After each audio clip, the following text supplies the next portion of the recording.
And in this study, we're going to continue the study of the book of Jude on verse 11 to 15. As we know that Jude is only one chapter, and that is verse 25. It's easy to find in your Bible because it's almost before the book of Revelations, which is the last book of the New Testament, which is the Apocalypse, sa pahayag, then you can find the book of Jude. It's only verse 25, but we're going to study today only 5 verses.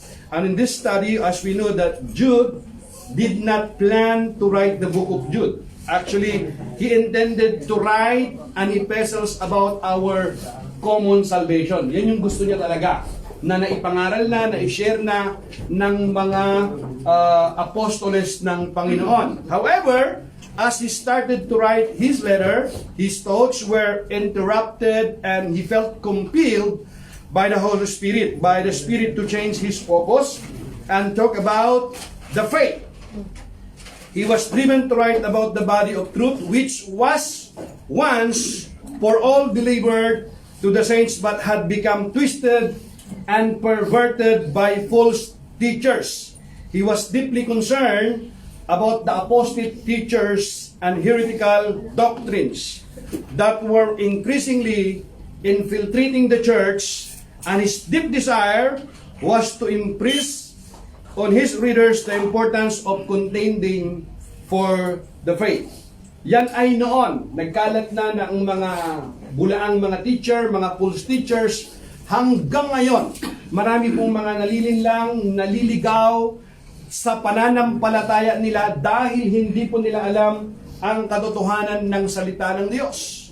Dati, maayos ang kanilang pangaral, ang kanilang paniniwala, pero over the years, paglipas ng mga taon sa kanilang pag-aaral minsan nila ng personal ng salita ng Diyos, nakukompuse sila, at bukod dito dahil gusto nilang ma-please ang mga nakikinig ng salita ng kanilang message nila, nag-iiba na yung kanilang paniniwala, nalilinlang sila, naliligaw sila sa pananampalataya. At dahil dito, yung mga miyembro at yung mga ibang mga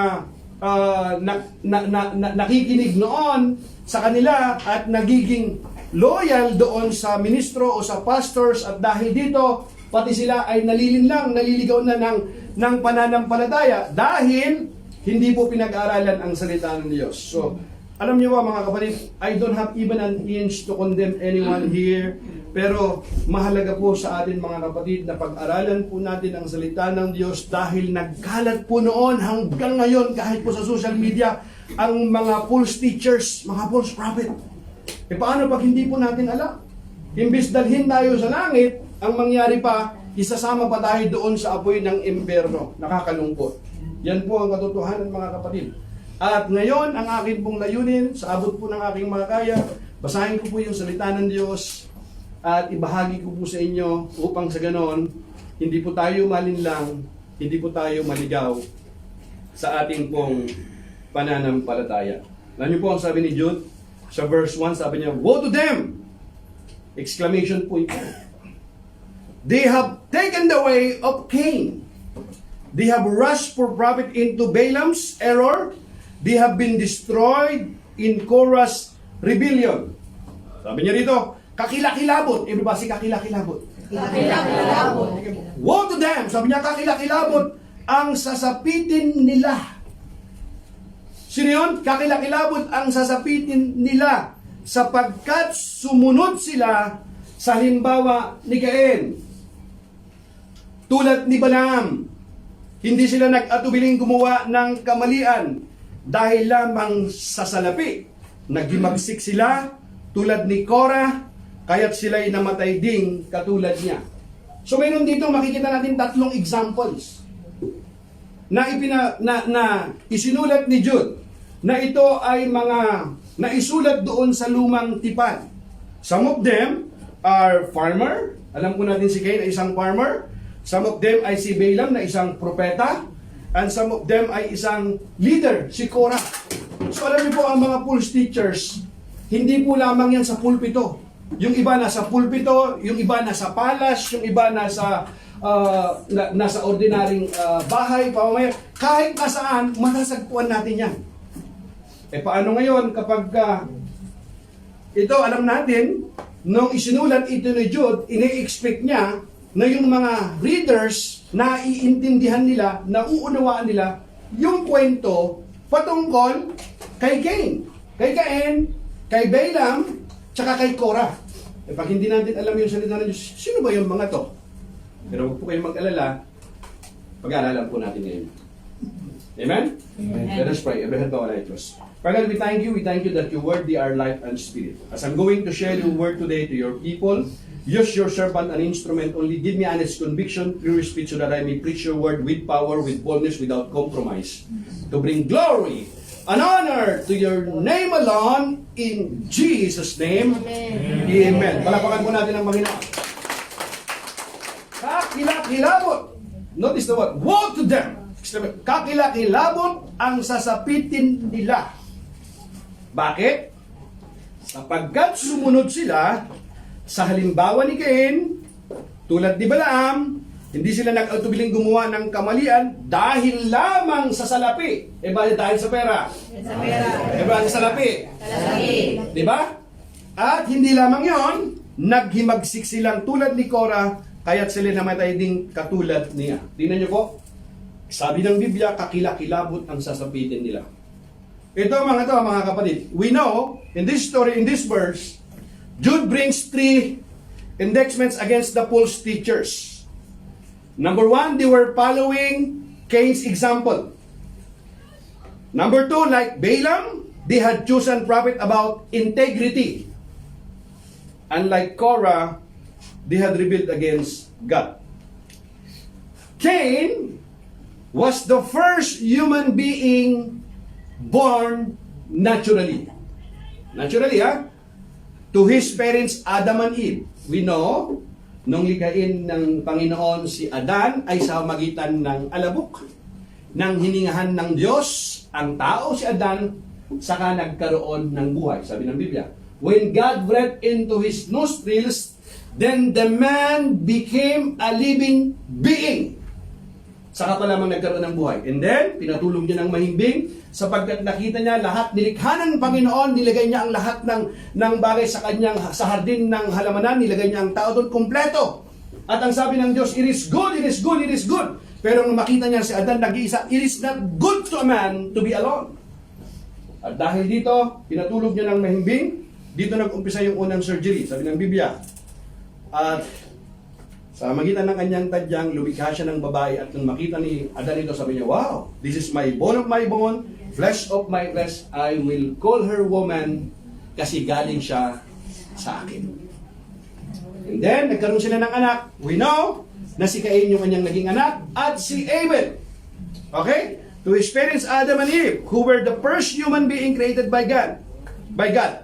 Cain was a farmer who offered vegetable to the Lord and his way of worshiping. Cain's brother Abel was a shepherd who worshiped God by offering portions of some of the firstborn of his flocks. That in Genesis chapter 4, para makita natin yung kwento ni Cain, tingnan po natin ng konti yung kwento ni Cain, tingnan natin yung kwento ni Balaam, tingnan natin yung kwento ni Korah, kasi sabi niya, kahabag-habag ang sasapitin ng mga ito. Woe to them!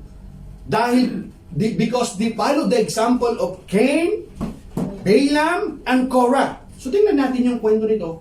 Bakit kahabag-habag yung kalagayan ng mga ito or kakilakilabot? Bakit ano ba yung ginawa nila? Are you ready? Now, tingnan natin. In Genesis chapter 4, verse 3 to 4, tuloy-tuloy natin. In the course of time, Cain brought some of the fruits of the soil as an offering to the Lord. Nag-offer siya sa Panginoon. Verse 4, and Abel also brought an offering fat portions from some of the firstborn. Everybody say firstborn. Firstborn. Notice the word firstborn, ha? Firstborn of his flock. The Lord looked with favor on Abel and his offering. Verse 5, but on Cain and his offering, he did not look with favor.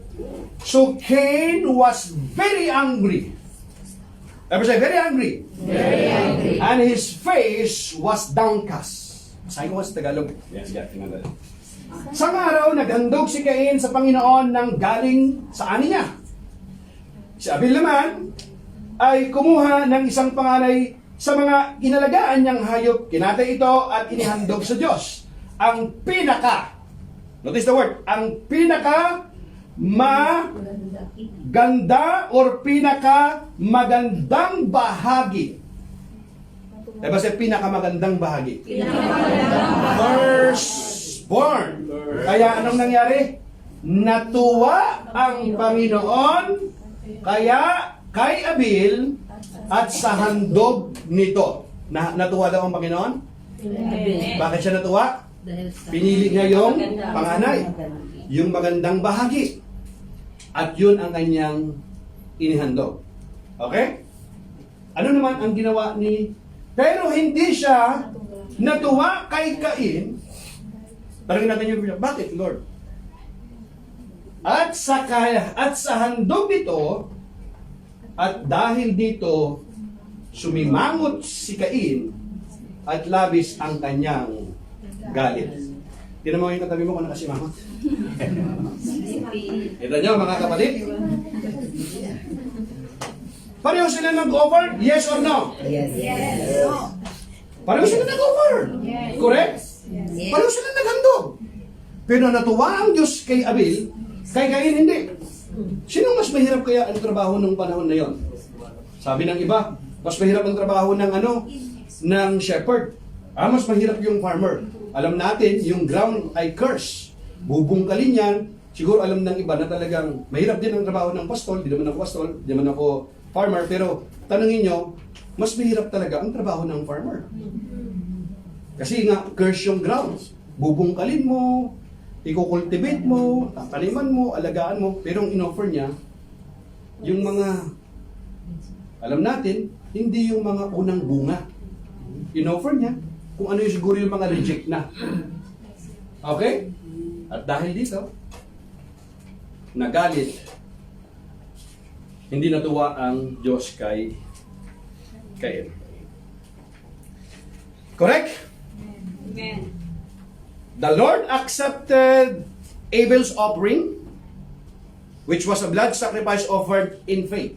Sabi ng ibang mga scholar, natuwa ang Diyos kay Cain, or kay Abel, because he offered blood sacrifice. At si Cain, hindi blood sacrifice. Kaya, mas natuwa ang Diyos sa kanya. No. In the Old Testament, kung pag-aaralan mo, tinatanggap din ng Panginoon yung mga grain offerings, kaya nga doon sa temple, di ba, maraming mga pinag-ibinta doon. If it's for atonement, required blood sacrifice. Ang ibig sabihin kasi ng atonement, yung to cover up your sin. Kapag ganyan ay, pero may mga peace offering na tinatawag, mga love offering nila sa Panginoon, pwede yun. Tinatanggap ng Panginoon yun. Ang problema, naghandog si Cain ng walang pananampalataya.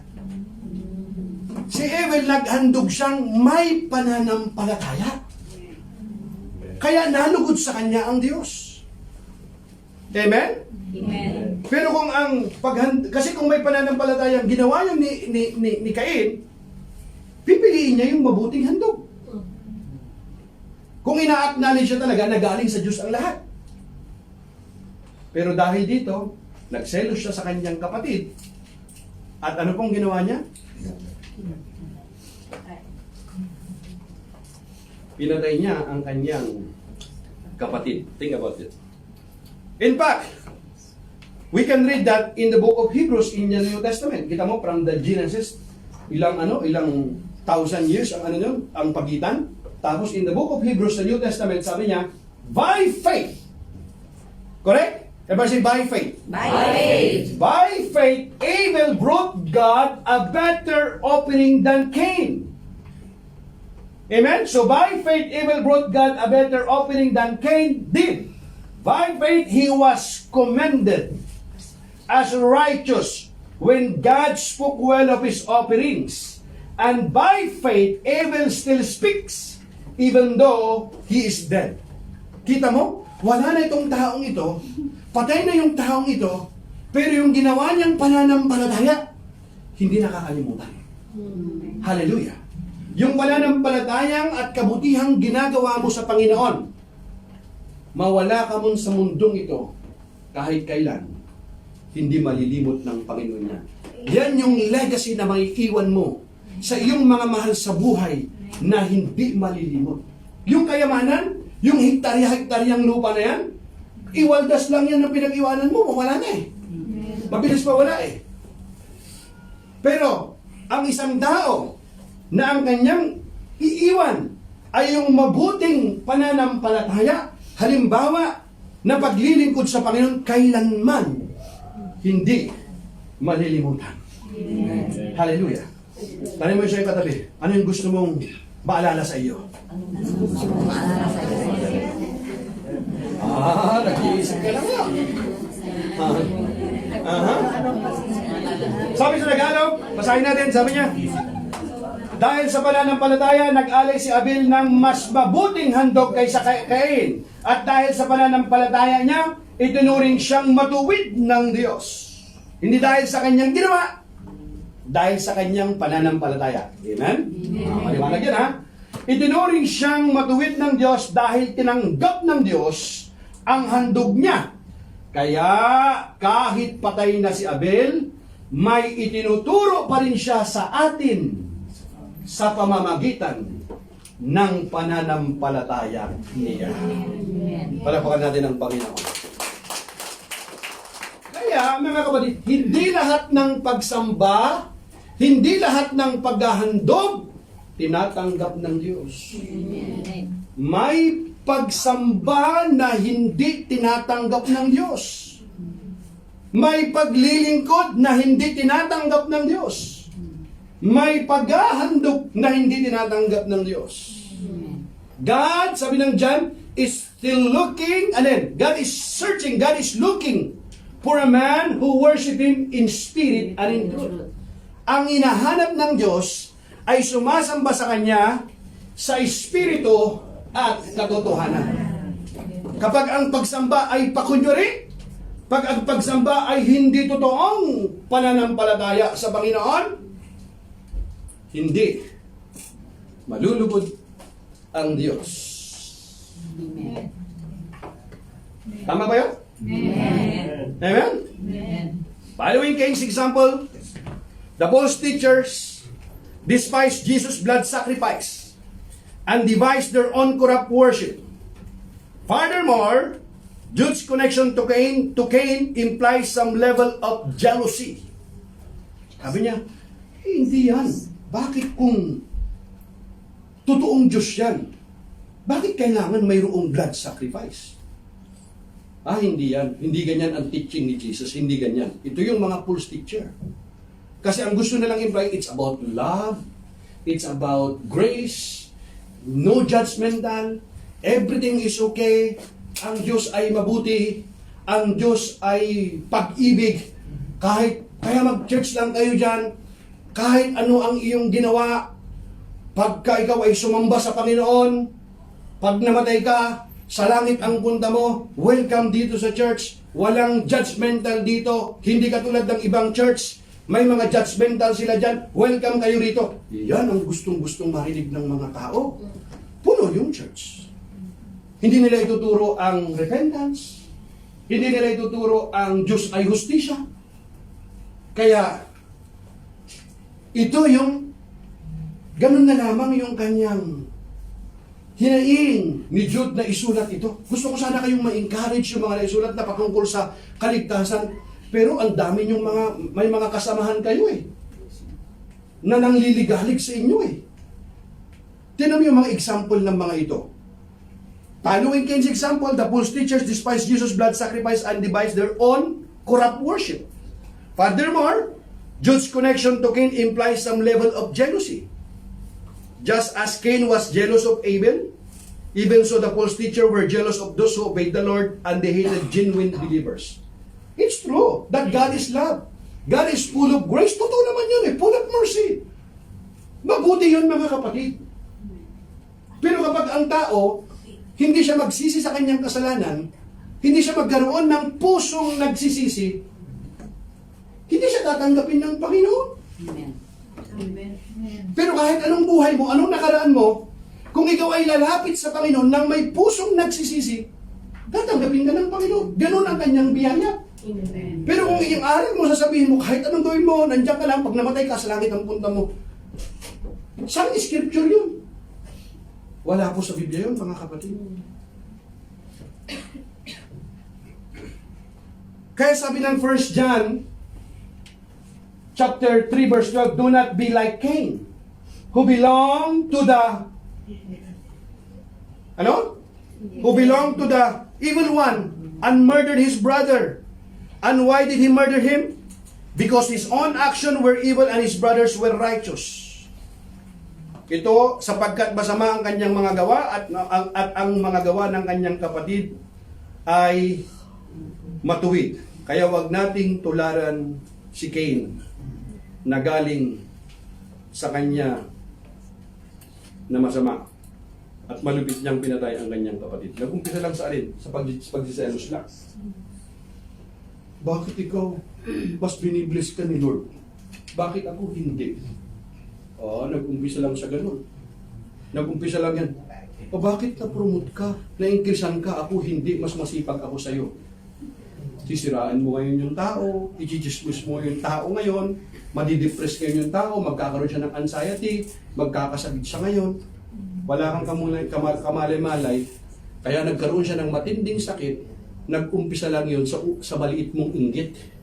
At yung inggit yun, nagbunga yon ng matinding alin. Galit, puot sa puso mo na kung saan kaya yung tao na depressed na siya. Tapos sabihin mo ngayon para excuse yung sarili. Ganyan talaga ang buhay. Kung panahon mo na talaga. Panahon niya na talaga. Tapos para maging ano ka naman, ano ka naman. Sabi mo ng condolence, pakikiramay po. Kita mo? Pero alam ng Diyos yun. Kaya mag-ingat po tayo mga kapatid sa mga inggit. Yung mga grudge, mga bitterness, mga jealousy na yan, ay mga espiritu yan ng mga demonyo. That's our counterfeit spirit. Hindi yan espiritu, hindi galing yan sa banal na espiritu. Amen? Amen. Kaya sabi mo, hindi ako naiinggit. Ayan? You with me? Amen. Kahit ma-promote sila dyan, ma-increasean sila, praise God. Pumalakpak ka, makirejoice ka. Hintayin mo yung panahon mo na ikaw rin ang papalakpakan. Kung ayaw nila pumalakpak, okay lang. Di ba? Meron namang Diyos na nakakita sa iyong ginagawa. Amen? Kahit walang magsabi sa iyo, thank you, well done, good job. Kasi minsan gusto talaga natin na-appreciate tayo kahit minsan. Isn't it? Totoo yun eh. Amen. At least na-appreciate yung ating ginagawa. Pero ang katotohanan mga kapatid, minsan, hindi kayo na-appreciate eh. Are you with me? Amen. Ganun pa man mga kapatid, kung hindi ka nila na-appreciate, umasa ka sa Panginoon na nakakita sa iyong ginagawa. Amen. Ganun palapakan natin yung Panginoon. At pagdating ng panahon, sa kabila ng lahat ng yon, naging matapat ka sa iyong ginagawa. Pagdating ng panahon, ang Diyos ang magpapala sa iyo. At kapag ang Diyos ang magpala sa iyo, walang makakapigil. Kahit pagsamahin mo na lahat ng demonyo sa impyerno, wala nang makakapigil kung panahon mo na na pagpalain ka ng Diyos. Amen. Amen? Talapan natin ng Diyos. Sino naman? What about Balaam? Who is Balaam? Balaam was a heathen prophet who lived during the time of the Israelites' journey through the wilderness following their escape from Egypt.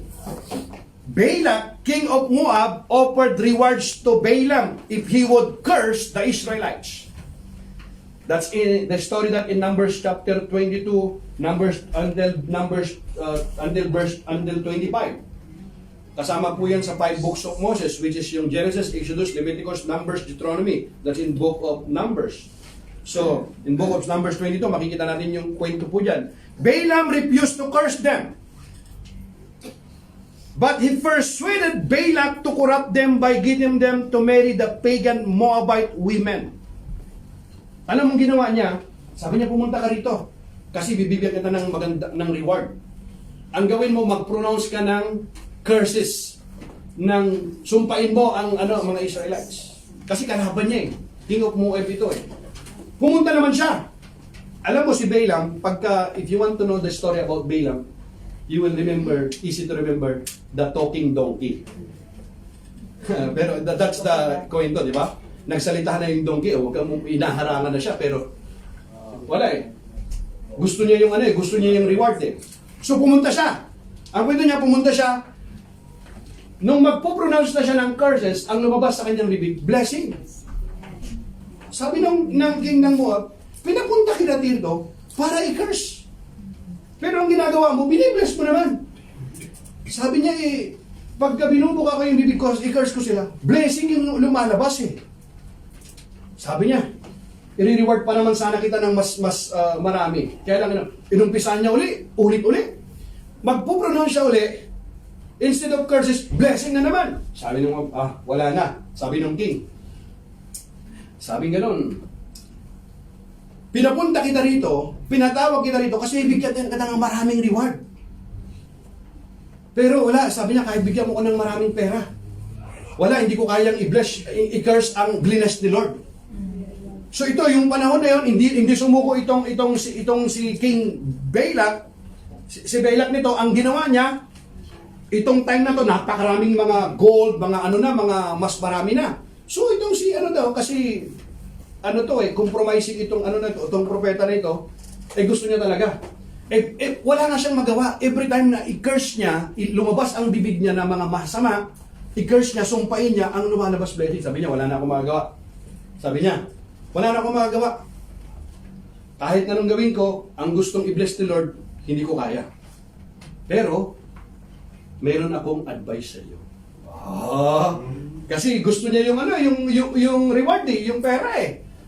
Ito ang gawin mo, sabi niya gano'n. Makikita natin yung kwento na yan. Sa Numbers nga, he persuaded Balak to corrupt them by getting them to marry the pagan Moabite women. Ganito ang gawin mo. Mamili ka ng mga magagandang babae, tapos papuntahin mo doon sila sa maraming mga Israelita, mga sundalo na yun, tapos gumawa sila doon ng mga immoral na mga bagay, pero mga seductive na mga kasuotan, lahat yan. Pero bago nila gawin yan, yayain nila yung mga Israelita na to, na mga lalaking Israelita, na mag-worship muna sa mga pagan god, sa mga idols nila. So, nangyari, itong mga, alam nila ang weakness, alam ni Balaam ang weakness ng mga Israelitang mga lalaki. So, nag-offer sila ng mga sacrifices doon sa mga false gods, tsaka gumawa sila ng mga immoral na mga bagay dito sa mga babae na inano ng hari.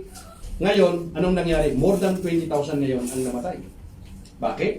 Dahil doon sa kanilang consequence na ginawa. Kailan pumasok yun? Pumasok ang pagre-rebelde sa Panginoon. When sin entered into the heart of man, saka pumasok ang curses. Kapag isang tao, pakinggan ninyo mabuti, kahit pagsamahin mo na ang lahat ng mga mangkukulam sa buong mundo, yung pinaka-great, yung mga pinaka-witch doctor na mga pinaka-pinuno na ang isang tao na lumalakad sa kalooban ng Diyos, kahit anong gawin nila, hindi ka kayang i-curse. Bagkos i-bless ka, yung curses pupunta sa kanya. Okay? Pumasok ang curses sa buhay nila noong pumasok ang kasalanan. Nung pumasok ang kasalanan, doon pa lamang sila na-curse. Amen? Amen. Kaya hindi ka dapat matakot. Hindi, maraming mga mangkukulam dyan, kailangan pumunta ako sa mga albularyo, sa mga na yan. Ay, mga na yan, mga kapatid. Those are counterfeit spirit. Hindi ka dapat sumasangguni sa mga ganyan. Nasa Biblia yan, mga kapatid. Hindi kasi totoo talaga nagpapalayas ng mga demonyo eh. Natural nagpapalayas din ng demonyo. Sa pagaling yung kanilang kapangyarihan. Nasa demonyo din. Ginagamit nila yung pangalan ng Diyos eh. Kahit ginagamit nila ang salita ng Diyos. Kaya ginagamit ang salita ng Diyos para madaya ka.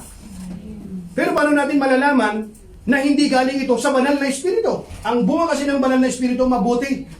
Ang bunga ng banal na Espiritu, paano natin na mapabuti? Mapapurihan ang salita ng Diyos at hindi nalalabag ang salita ng Diyos. Ano bang ginagawa ng mga counterfeit spirit?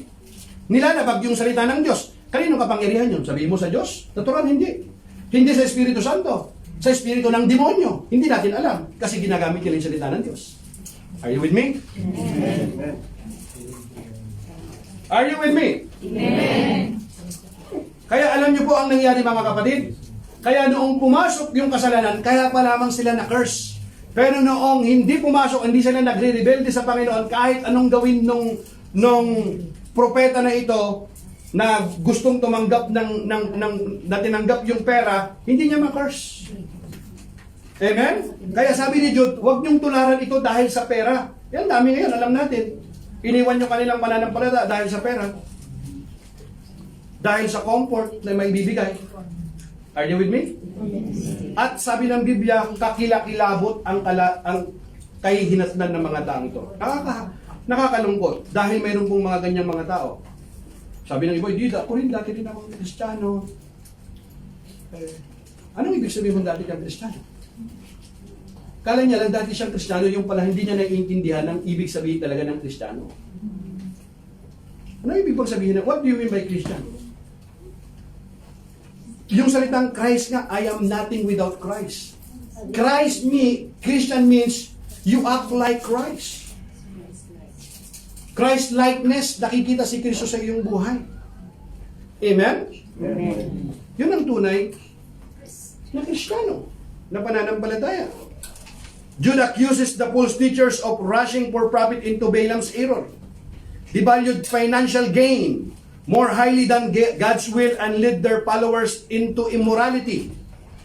Also during Israel wilderness journey, ito rin. Punta naman natin si Korah.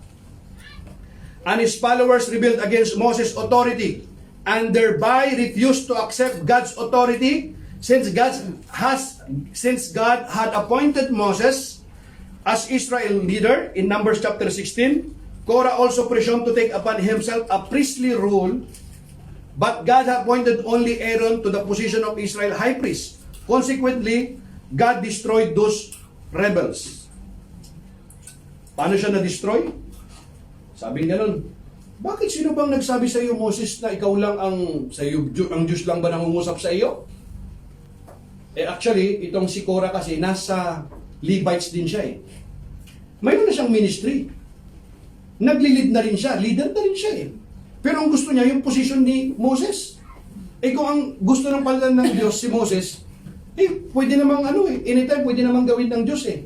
Gusto niya yung position ni Moses. Sabi ni Moses, sino bang nagsabi sa iyo na ikaw mag-leader sa amin dito? Sabi ni Korah, ang dami niyang mga naengganyo rin. Marami siyang naengganyo eh. Sabi ni Moses, sige, kung sa tingin mo, ikaw yung pinili ng Diyos, so harap tayo ngayon sa Panginoon.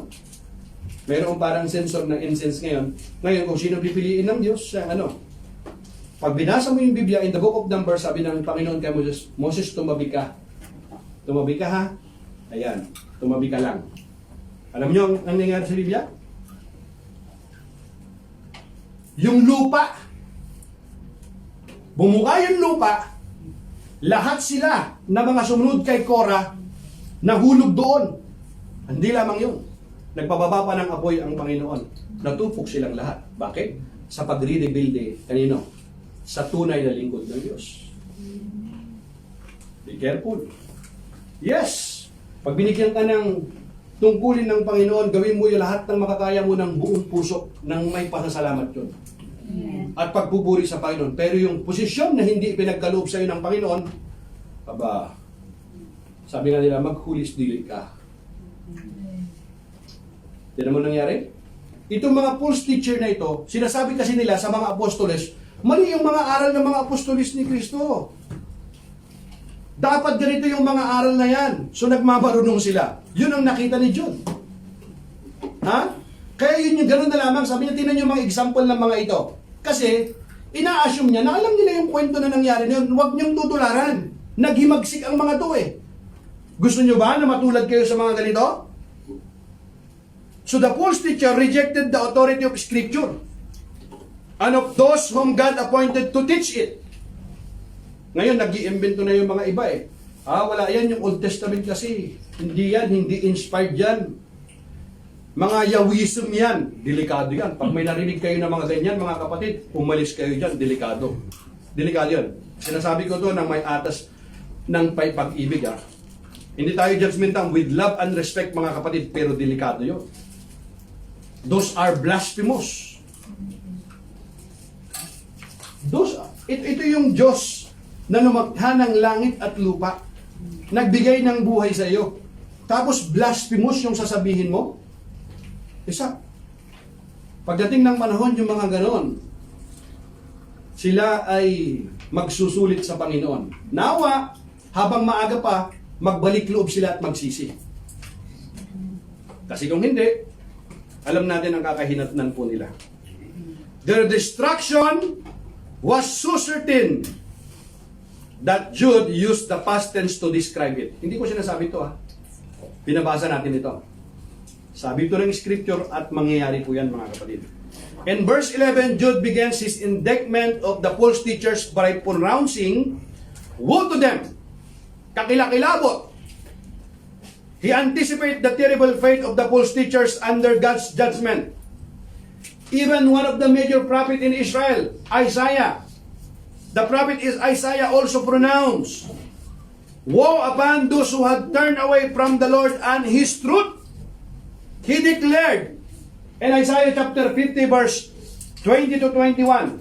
Mga kapatid, with love and respect, binabasa ko po ito. Kasi ganito po talaga ang mangyayari ng mga taong rebelde.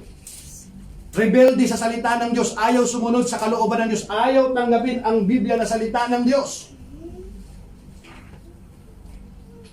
Yan ay kakilakilabot ang kanilang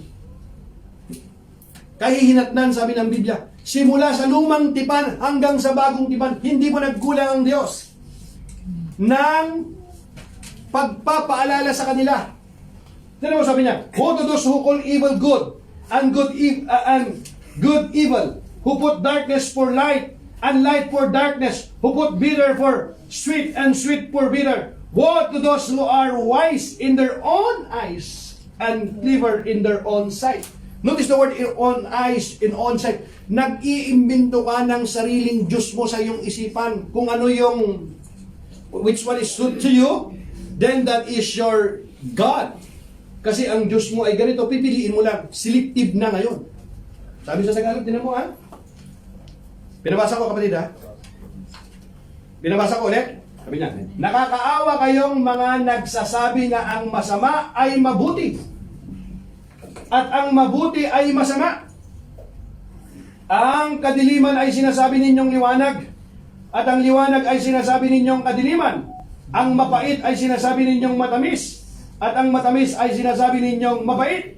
Nakakaawa kayo, kayong mga nag-aakalang kayo'y marunong at matatalino. Nag-aakala lang. Akala mo lang yun. Tama ka. Because there is a way seems right to a man, but in the end, it leads to death. Sa tingin ng tao, may daang matuwid. Ngunit ang dulo nito ay kamatayan. Proverbs chapter 16 verse 12. Maliwanag po yan. Sinasabi ko ng Biblia yan. Kaya sabi dito sa verse 12, these people, sabi niya, these people, sabi ni Judah, are blemishes at your love feast, eating with you without the slightest qualm, shepherds who feed only themselves. They are clouds without rain, blown along by the wind, autumn trees without fruit, and uprooted twice dead. Think about that. Ibig sabihin, useless. Yun yung ibig niyang sabihin doon. Napakalaking kahihiyan at kasiraang puri ang sila'y makasama ninyo. Matindi kasi, bakit ganito rin pagsalita si Jude mga kapatid? Hindi naman niya ginajudge ang mga yan na yung mga tao nandoon. Ganun na lamang ang kanyang pagsabi kasi alam niya na yung mga tao na maisama ng mga false teacher na ito mapapahamak tulad ni Balaam, tulad ni Kura at tulad ni Cain. Ay ayaw ni Jude yun ang atas ng pag-ibig niya. Kaya sinasabi niya yung totoo. Kaya sabi niya, napakalaking kahihiyan at kasiraang puri ang sila'y makasama ninyo sa mga salo-salong magkakapatid. Kasama mo pala yan, ibig sabihin, nandun sila. Ha? Wala silang iniintindi kundi ang kanilang sarili. Para silang mga ulap na tinatangay ng hangin, ngunit hindi nagdadala ng ulan. Wala. Ayos yung ulan, wala naman dalang ulan. Ano pa? Mga punong kahoy na binunot na pati ugat. At talagang patay na dahil hindi namumunga kahit sa kapanahunan. Eh wala na, binunot mo na yung ugat. Ano pang gagawin mo? Wala na. Useless kahit diligan mo yan, kahit may wala. Jude wanted all true believers to fervently fight to maintain the purity of the whole counsel of Scripture. The whole counsel of Scripture and to contend for the faith. He reinforces the argument with additional example from nature. Here he continues by explaining how those sins will eventually lead this rebellious one into disaster. Jude describes the apostates as hidden reaps at your love feast as the feast with you without fear. Sabi nga sa English, sa New Living Translation, sabi niya, when these people eat with you in your fellowship meals. Ibig sabihin, kasama mo palang kumakain sa pagkainan. Naku po. Commemorating the Lord's love, they are like dangerous reefs that can shipwreck you. Kain lang kayo dyan, masarap yung pagkain. Okay? So ito yung mananampalataya natin sa Panginoon. Ang Diyos ay pag-ibig. Yan ang gustong-gustong marinig ng mga tao, yung maganda sa pandinig. Alam nyo, marami mga message naman ako mga kapatid na punong-puno ng mga encouragement, mga uplifting, love, grace. Pero pagka binasa natin sa Scripture, hindi ko pwedeng baliin yan. Nakasulat, basahin mo, simple and plain. The Scripture, interpret itself. Nandyan na ho. Amen? Pinapaliwanag na nan eh. Itong mga compromising na mga pastors na ito para magbabalik-balik yung ayaw nilang ma-offend yung kanilang mga dumadalo sa kanilang church. Kasi daw baka ayaw nating masaktan ang kanilang damdamin. Pupunta ka pa ng church, ayaw mo rin palang tamaan ka. Ano ba yung salita ng Diyos? Parang tabak yan, nakaharap sa akin, nakaharap sa inyo. Hebrews chapter 4 verse 12, di ba? Like double-edged sword. Kaya kapag ikaw ay tinatamaan ka ng salita ng Diyos, imbis na magdamdam ka sa akin, may mga nagdadamdam kasi sa akin minsan eh. Kaya nung pumunta ako, namamasyal ako minsan sa TGC San Carlos, sabing ganon, sabi nila sa akin nung una, akala ko napakatapang ni Pastor Steve. Nung pumunta pala rito, hindi pala. Ano pala? Okay naman pala siya. Yes. Bakit? Salita kasi ng Diyos yan. Hindi natin pwedeng i-compromise. Hindi lang naman ako pumunta rito para makipagkaibigan lang. Are you with me? Yes. Kaya kapag tayo tinatamaan ng salita ng Diyos, mga kapatid, magpuri ka at magpasalamat sa Panginoon. Yes. Bakit? Kasi gusto ng Panginoon na mayroong ituwid sa ating buhay. At dahil dito, mga kapatid, mapapabuti yung ating pamumuhay. Iiwanan natin yung mga kasalanan na nagpapabigat sa atin. Eh kung hindi ka na tinatamaan, naririnig mo yung salita ng Diyos, imbes na matuwa ka sa pagbabago na gagawin mo, nagkakaroon ka pa ng rebelde sa puso mo, o kaya naman, kahit naririnig mo ang salita ng Diyos, hindi na pumapatak ang luha mo, baka tumigas na yung puso mo. Magtaka ka na. Kapag naririnig mo ang magagandang awitin, mga salita ng Diyos at hindi na pumapatak ang luha mo, magtaka ka na. Ang advice ko doon, mga kapatid, with love, I'm not condemning you, lumuhod ka na. At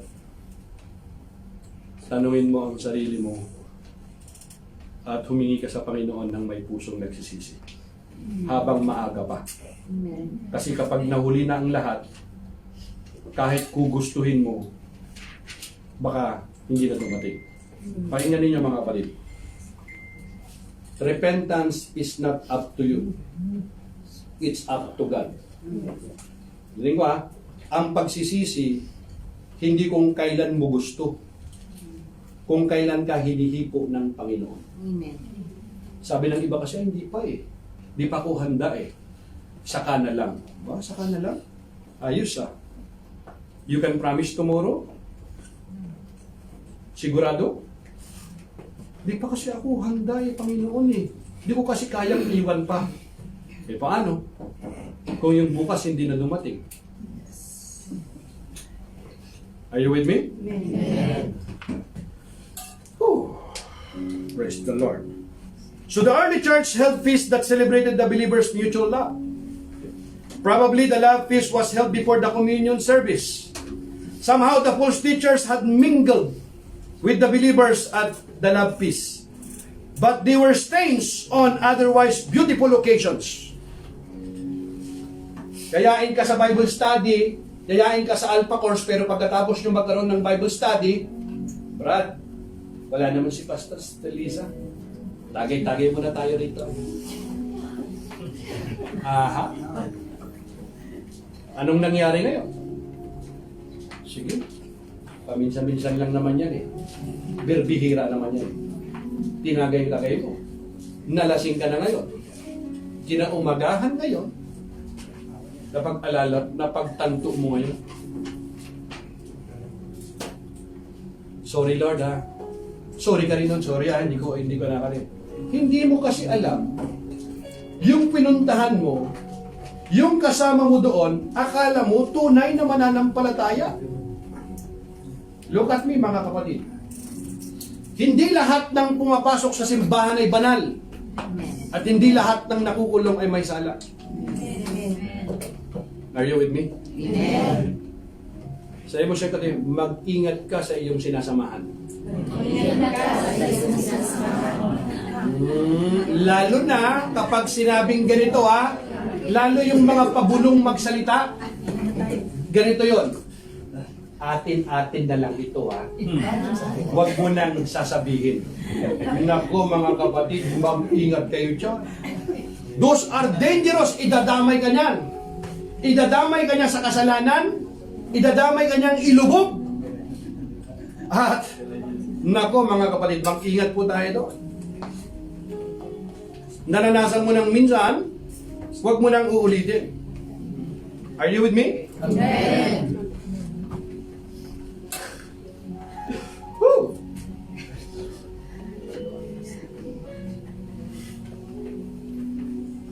Jude points to the false shepherd's self-indulgence by saying the feed only themselves. Jesus depicted a false shepherd as not caring for the sheep.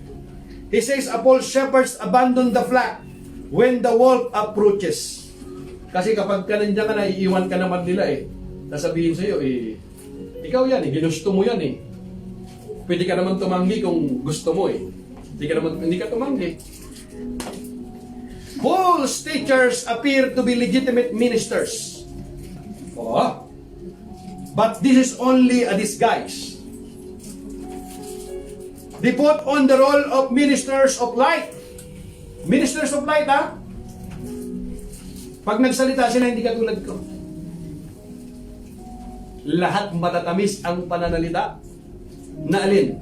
Maganda sa iyong pandinig. Yung bang, praise the Lord, Pastor. God bless you. God bless you, anak. Pagpalain ka ng Panginoon, Yung magaganda, mga ganyan. Mag-ingat tayo sa mga ganyan, mga kapatid, Yung mga ganda lang sabihin niya sa'yo. Tingnan niyo ako, mga kapatid. Anong kaibahan ng kaibigan mo sa tunay mong kaibigan? Marami kang mga kaibigan. Kasama mo lagi, pumahalik sa pisngi mo, kachat mo lagi. Kaibigan mo yon. Kaya pag may problema ka, anong gagawin mo? Mag-share ka sa kanya. Ano ang sasabihin niya sa'yo? Bibigyan ka niya ng sympathy. Yung mga magaganda sa iyong pandinig. Kasi yung mga kaibigan mo yun Hindi niya sasabihin sa'yo, yung makakasakit sa'yo, kampi lagi sa'yo yan. Sigurado yun, kampi lagi sa'yo yun. Hindi, huwag kang magpatalo. Ginawa sa'yo yan, gantihan mo yan. Kasi hindi na uso yan ngayon. Kailangan mag-ano ka. Kaya ni Mister, kaya ni Mrs. Ha? Hindi na uso ngayon ang martir. Pag ikaw linuko ka ng ganyan, gantihan mo. Ipakita mo sa kanya. Kaibigan mo yun. You with me? Gusto mo yung tunay na kaibigan? Hindi mo lagi kasama. Madalang. Oh! Madalang, kukunti sila. Paminsan-minsan mo lang tinitext kung matindi na ang pagsubok mo, problema mo. Bakit? Kasi manghihingi ka sa kanya ng prayer, manghihingi ka sa kanya ng advice. At yung tao na yon, sasabihin niya sa'yo kahit yung ayaw mong marinig. Sasabihin niya sa'yo kahit magtampo ka, kahit masaktan ka. Kasi ang sasabihin niya sa'yo, makakabuti sa iyong buhay, sa iyong pamilya, lalo na sa Diyos. Palakpakan natin ang Panginoon. At kung mayroon kang ganun sa buhay mo, magpasalamat ka sa Panginoon. Kaya nga nagtatabgo ka ngayon sa mga ganun minsan eh. Pero madalang yung mga ganun. Are you with me? Amen. Ito, si Jude, hindi naman niya hangarin na makipagkaibigan lamang. Alam niya, nung sinulat niya ito, alam niya may mga magtatampo sa kanya. Pero kahit mayroong magtampo sa kanya, tinatanggap niya yun. Bakit? Eh kung yung tao naman, yun ang maging bunga para siya magsisi, para manampalataya sa Panginoon. Praise the Lord! Ganon din naman ako mga kapatid. Alam ko na hindi naman laging maganda ito sa pandinig natin, yung mga sinishare, binabasa kong salita ng Diyos. Pwede kayong magtampo sa akin, maaring pwede hindi na kayo bumalik. Di ko alam. Pero kung ang magiging tulay naman nito ay magbasa kayo ng kanyang salita, sana, isa natin kahit sa minuto, praise God, kaysa naman wala, mag-aral tayo ng salita ng Diyos, manampalataya tayo, magpatuloy tayo, purihin ang Panginoon. At mapapalaya tayo sa mga kamalian ng mga bulaang mga guro na itunuro sa atin. Amen, mga kapatid? Amen. They put on the role of ministers of light in order to practice evil and achieve personal gain. Even si Apostol Pablo, si San Pablo, remember? Si Paul also expose din niya eh. Yung mga false teacher, Paul also exposes these men as deceitful workmen, disguising themselves as apostles of Christ, and no wonder, for even Satan disguises himself as an angel of light. Amen? Diba, 2 Corinthians. Diba, for such people are false apostles, deceitful workers. We are kingdom citizen. Mga ganyan, mga kingdom, mga ganyan eh. We are the only people who will go to heaven. Mga yan. Delikado mo eh. Kailangan pare-pareho tayo mga uniform. Pare-pareho tayo ng ganito. Pare-pareho, kung hindi mo alam, kinukontrol ka na. Binigay mo lahat ng oras mo, ang panahon mo, naniwala ka. Propeta ito. At the end of the day, wala na pala. Kaya buksan natin yung ating mga spiritual eyes, mga kapatid. Ito sabi ng Biblia, binabasa ko ito mga kapatid ha. Lagay mo sa Tagalog sis. Kaya mo ha. Sabi ha, sapagkat ang mga taong iyan ay hindi naman mga tunay na apostol. Sabi ng Biblia ito ha, kundi mga manlilinlang at nagpapanggap lang na mga apostol ni Kristo. Nagpapanggap, apostol ni Kristo. Ginagamit yung Biblia o hindi? Ginagamit. Ginagamit yung salita ng Diyos? Hindi. Ginagamit. Pero nang ginagawa, at hindi naman iyan nakapagtataka dahil maging si Satanas ay nagkukunwaring anghel ng Diyos na nagbibigay liwanag. Kunyari lang. Akala mo urig, yung pala hindi. Diba? Ganyan eh, yung tao mayroong gustong makuha sa'yo, lahat gagawin niya yan eh.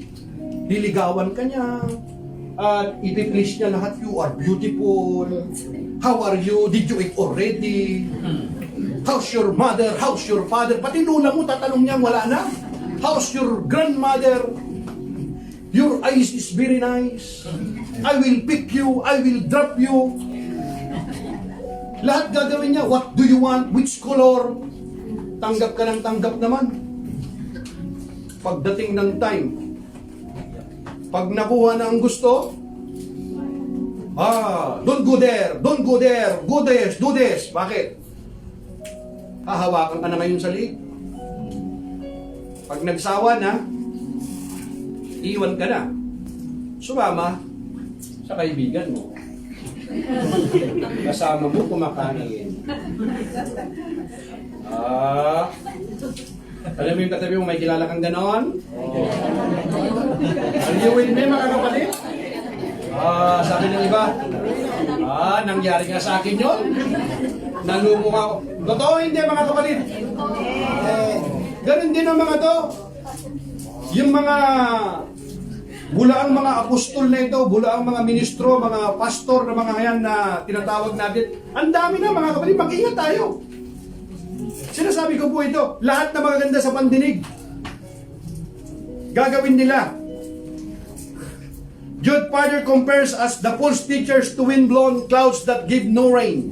Just as people living in a dry climate long for clouds to bring water to the earth, even so, thirsty people look in vain to the false teachers for spiritual nourishment. However, the false teachers did not carry the water of life, the word of God. Jude accuses the false teachers of being barren trees with dead roots, unlike true believers that bear the fruit of the Spirit. The Holy Spirit produces godly characteristics on those who walk in the truth. Always remember that God, who commanded the light to shine out of darkness, has shined in our hearts to give the light of the knowledge of the glory of God in the face of Jesus Christ. And so, we should only do those things that honor His holy name. Honor His holy name. Hindi selective lang. May mga hindi kasi yan. Mali yung sinasabi dyan sa lumang tipan na yan. Mga yawisom yan. Mga ano to minsan nagdadamay pa sila. Gusto nilang sila yung sila na nga lang yung nagdadamay pa sila naman. Alam nila na sila yung nanlilinlang na, nagdadamay pa sila. Paano pag hindi tayo nag-aaral ng salita ng Diyos? Amen? Kaya sabi sa verse 13, they are wild waves of the sea, foaming up their shame, wandering stars for whom blackest darkness has been reserved forever. Mabibigat ito, pero kailangan kong basahin Sabi kasi ng Biblia sila ay mga alon sa dagat na ang bula ay ang kanilang mga gawang kahiyahiya. Mga ligaw na bituin na nakalaan sa kadiliman magpakailanman. Sabi niya yan, hindi ko sabi pinabasa ko yan. Yan yung kahinatnan nila. So in this passage, mga kapatid, Jude has been describing how false teachers are rejecting the truth in favor of their own sins. As a result, they are like hidden reefs which threaten to damage the spiritual lives of those around them. In this part, Jude compares the false teachers to wild waves of the sea that carry forth to the shore. The false teachers' words were frothy and shameful. Sabi ng Isaiah 57:20, but the wicked are like the tossing sea, which cannot rest, whose waves cast up mire and mud. Pero ang masasama ay walang kapayapaan, para silang alon sa dagat na nagdadala ng mga putik at mga dumi sa dalampasigan. Doon niya inalintulan. Think about that. Jude also pictures the false teachers are shooting stars. They give only flickering light as they wander trackless and momentarily across the sky. The deepest darkness, everlasting punishment is reserved for them. Everlasting punishment. This statement in particular emphasizes that Jude views these false teachers as lost. They are not merely confused believers. They do not in fact have a saving faith in Christ. Hindi lang ito mga confused. But the truth, mga kapatid, they don't have a saving faith in Christ. Hindi talaga naligtas ang mga taong ito. Bakit? Hindi kasi nila naunawaan ang tunay na aral ng kaligtasan. Jude views these false teachers as lost. Eh kung yung teacher na to, mga false minister, mga false pastors, false apostles, mga false prophet na ito, ay lost sila, lalo na yung mga tagasunod nila. They are not merely confused believers. They do not in fact have a saving faith in Christ. Verse 14. Dalawang verse na lang. Enoch, the seventh from Adam, prophesied about them. See, the Lord is coming with thousands upon thousands of His holy ones. Tungkol din sa kanila ang pahayag ni Enoch na kabilang sa ikapitong salinlahi mula kay Adan. Sinabi niya, tingnan ninyo, dumarating ang Panginoon kasama ang kanyang libu-libong mga banal na anghel. Although Enoch was not a writer of scripture, the Holy Spirit guided Jude to quote from Enoch who lived before Noah's flood. We know that the story in 2 Peter chapter 1 verse 21 and Genesis chapter 5 verse 24 credits Enoch with walking with God before God took him away from earth, apparently without dying to be with the Lord. Ito dahil sa kanyang mabuting paglakad pananampalataya sa Panginoon, itong si Enoch, siya lamang ang nakaranas na ito yung pinapakita sa New Testament na mangyayari sa mga mananampalataya kay Kristo na mararapture sila. Hindi ito nakaranas ng kamatayan eh. Kinuha siya ng Panginoon na lamang. Si Enoch lamang po yun. Tsaka alam po natin, pati si Elijah. Okay? At ito yung pinapakita rito, yung mga believers pagdating ng panahon na darating ang Panginoon sa alapaap. I do believe that I preached about that sa I think the year 2023 about kinits ko yung about the yung rapture, kung anong ibig sabihin nun. Yung second coming, I share about that. Yung four horsemen, I share about that. Those are mga teaching about end times, mga eschatology, nasa YouTube po natin yan.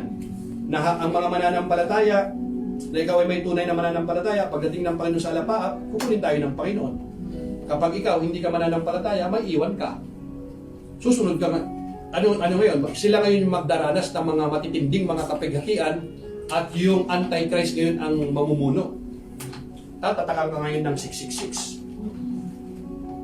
Ito yung mangyayari dyan. Yung mark of the beast na tinatawag. That or teaching yan, ibang pag-aaral po yan mga kapatid. Pero pinapakita lamang po rito in 2 Peter chapter 1 verse 21, for prophecy never had its origin in the human will, but prophets to human spoke from God as they were carried along by the Holy Spirit.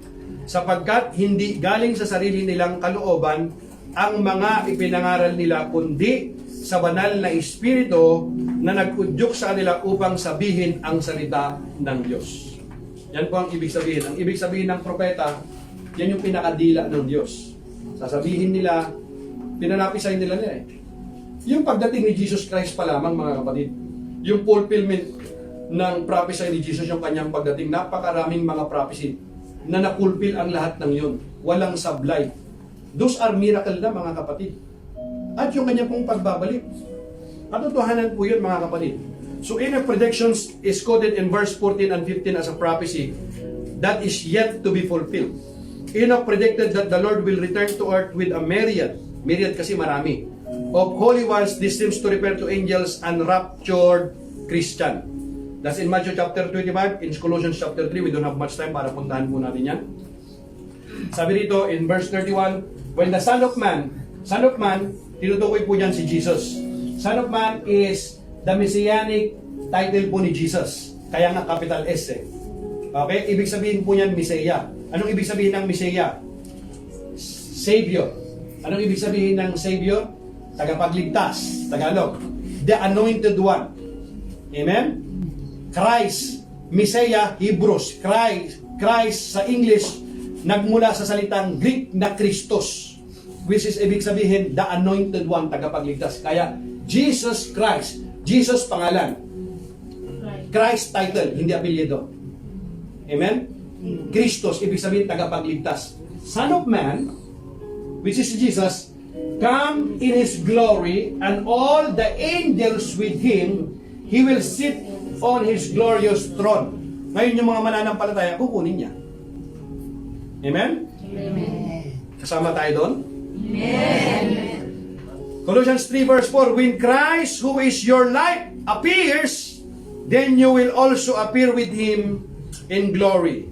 Si Kristo ang buhay ninyo at kapag dumating na ang panahon na nahayag na siya, mahayag din kayo at makikibahagi sa kapangyarihan niya at karangalan. We are not exactly sure where this quotation comes from or if it's part of some other Jewish writing before being recorded here. At the time, Jude wrote Jewish literature including a non-inspired book, the Book of Enoch, which contained a similar statement. Kaya yung mga naglabasan dyan ng mga Book of Enoch, hindi inspired ng Holy Spirit yan. Jude's phrasing is significantly different. However, leading many to suggest that he was either quoting an oral tradition or had been given particular information by the Holy Spirit. Writers of Scripture often quoted from non-inspired texts for the sake of making a point. Kaya nga, sa pag-aaral po ng Bible School, mayroong tinatawag na exegesis at eisegesis. Alam ni Brother Jason, pag exegesis within the Bible, doon ka kukuha ng mga example mo, ng mga paliwanag mo. Eisegesis out of the Bible. Ibig sabihin, pwede kang gumawa ng mga paliwanag mo outside the Bible, pero it does not contradict the Word of God. Which is, if it contradict the Word of God, then hindi inspired yun, hindi totoo yun. Because God will never violate His Word. Ganyan po ang pag-aaral ng salita ng Diyos. So this reference does not imply that Jude accepted the book of Enoch.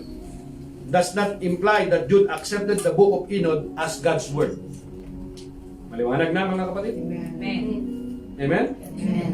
Para baka gumawa pa kayo dyan ng mga sa internet na hindi mo pa nga nababasa yung buong Biblia kung ano-anong pinagbabasa na natin minsan.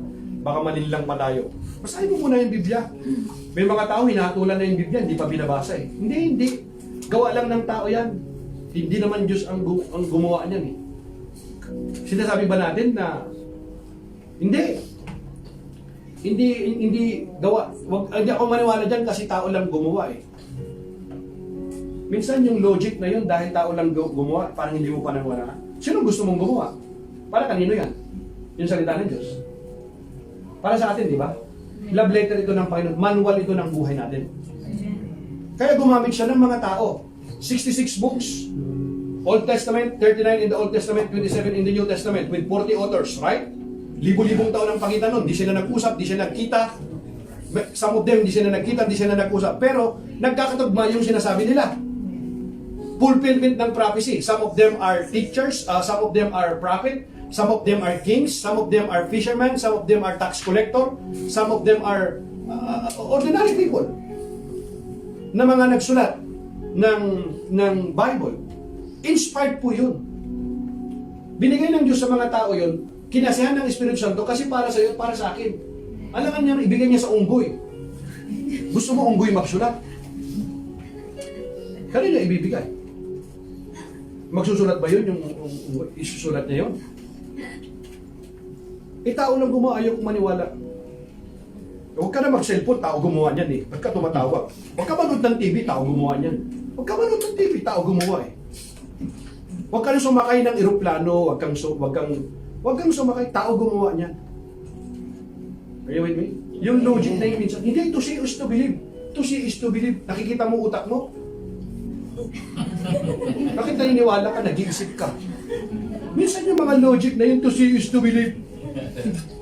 Ito, alam mo, mag-isip ka lang minsan, Are you with me? Amen. Huwag ka magdamit kasi tao gumawa niyan. Huwag ka na rin mag-underwear. Lahat. Tao gumawa niyan eh.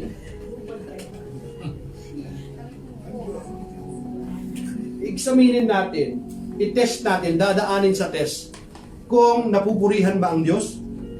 Does glorify Christ? It does not violate the Word of God? Nakakabuti ba sa kapwa mo? Hindi nakakasama? Nakakabuti sa iyong pamilya? Lalong-lalo na, hindi niya nalalabag ang kanyang salita at napupurihan si Kristo. Ba alam natin, sa banal na sa Espiritu yun. Pero nakakasama sa pamilya mo, galing sa demonyo yan. Hindi mahal niya ako. Mahalin mong, lukuhin mo ang lolo mong panot. Hindi ko kaya eh. Kailan mo nang nakilala yan eh. Ay, minsan pag nanonood ako sa mga news minsan, yung pusok ng damdamin na minsan. Marupok lang kasi. Paano mo sabing marupok lang? Sino sisihin mo? Hinahanap mo agad kung sino gusto mong sisihin eh. Ayaw mo na. Ganun, minsan kasi ang tao ayaw tingnan yung kanyang sarili muna. You with me? Amen. Verse 15, last verse. Sabi namin, praise God, isa na lang. Sabi ng iba. Nag-iinit na ako eh. Sabi ng ano. Okay magdanda mga kapatid. Atas po ng pag-ibig yan. Amen? Sabi niya, babasahin ko niya, to judge everyone and to convict all of them. Sabi niya, di ba? To judge everyone. Huwag tayong mag-judge. Sabi ng iba eh. Kasi God is judge. Siya lang ang judge, siya lang ang hukom. Huwag tayong humatol. Yan yung mga ginagamit minsan, huwag kang humatol. Sabi ng Biblia, do not judge. Ang ibig sabihin niyang do not judge, ibig niyang sabihin ba respeto lang. Do not judge. Pastor, what do you mean by do not judge? Araw-araw ka sa buhay mo, nagja-judge ka eh. Di ka ba gumagawa ng desisyon? Sabihin mo sa mga hukom din, do not judge, sa mga lahat ng mga do not judge. Kahit saan mga kapatid, lagi tayong ang ibig niyang sabihin, do not judge, mga kapatid, yung kaluluwa ng tao na sinasabi mong mapupunta siya sa impyerno, na hindi mo muna ina-examine yung sarili mo. Do not judge. Hindi mo muna tinitingnan, ina-examine yung sarili mo. Tingnan mo muna yung sarili mo bago ka magsalita. Yun ang ibig niyang sabihin doon. Are you with me? Amen. Kung alam mo naman na yung sinasabi mo ay tama, sabi niya na Biblia, to judge everyone. Kasi meron tinatawag na righteous judgment sa Biblia eh. Ibang pag-aaral yan, pero andun yan. Kaya sabi niya, to judge everyone and to convict all of them. Conviction, work of the Holy Spirit. Condemnation, work of Satan. I'm not here to condemn even on one inch.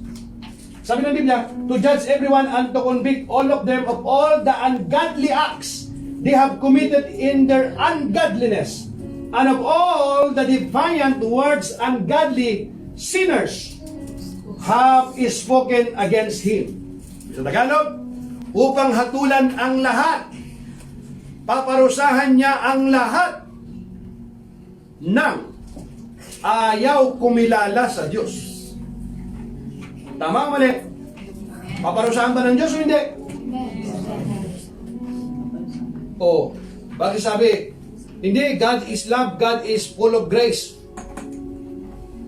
Mayroon bang judgment o wala? Mayroon. Upang hatulan ang lahat, parurusahan niya ang lahat ng ayaw kumilala sa Diyos. Ayaw mong kilalanin si Jesus bilang iyong Panginoon tagapagligtas? O, diligtas mo sarili mo, mamili ka magdiligtas sa iyo. Paano gagawin mo ngayon?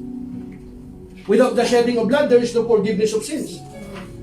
Kung walang pagbububo ng dugo, walang kapatawaran, anong tatanggapin ng Diyos sa iyo? Ayaw kumilala sa Diyos dahil sa kanilang mga kasamaan at paglapastangan sa Diyos. This continuous quote began in the prior verse, most likely adapted from the non-inspired book of Enoch. Jude has spent a great deal of effort explaining how dangerous false teachers really are. Because these men have rejected the truth in favor of their own preferences, Jude make it clear that they are destined for eternal punishment. Here again, false teacher and all who reject or distort the truth. When the Lord returns to earth with thousands of His angels and raptured believers, He will judge them and convict the ungodly of their foul deeds and ruthless insults they have heard against Him. The apostates will be judged by Jesus, the one of whom they have spoken abusively. Kaya sabi ng Matthew chapter 24:30, then will appear the sign of the Son of Man in heaven, and then all the peoples of the earth will mourn when they see the Son of Man coming on the clouds of heaven with power and great glory. Hallelujah.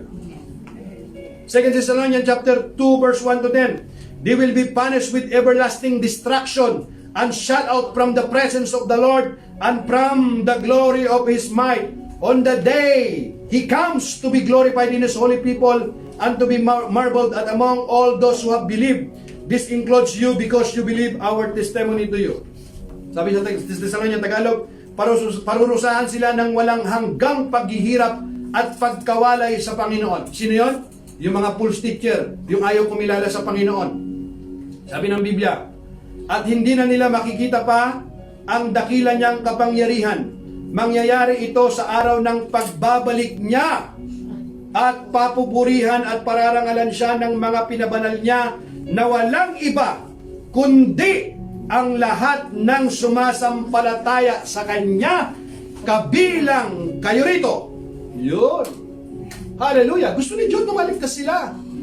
Kabilang kayo rito dahil sumampalataya kayo sa ipinahayag namin sa inyo. Namin sa inyo yung mga apostol ni Kristo, kasama sila si Diyos. Yung binabasa natin ngayon, hindi yung pinahayag ng mga bulaang mga apostol na yan. Yung mga nagpapanggap na mga apostol na nangliligalig sa kanila.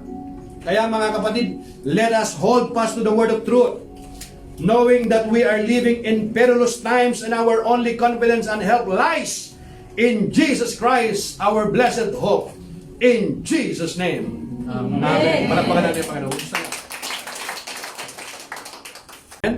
Would you raise your hand to receive the blessings of the Lord? Now to the King of Kings and Lord of Lords, mighty God, everlasting Father and Prince of Peace, because you put God first place in your life, and you continue to live a life worthy of the calling and obedient to His word. Now I bless you in the name of the Father, of the Son, of the Holy Spirit. Go in peace and praise the Lord. Palakpakan natin. Muli po mga kapatid, we'll see you again, Lord willing, next Friday. We love you and we're praying po sa inyo. God bless you.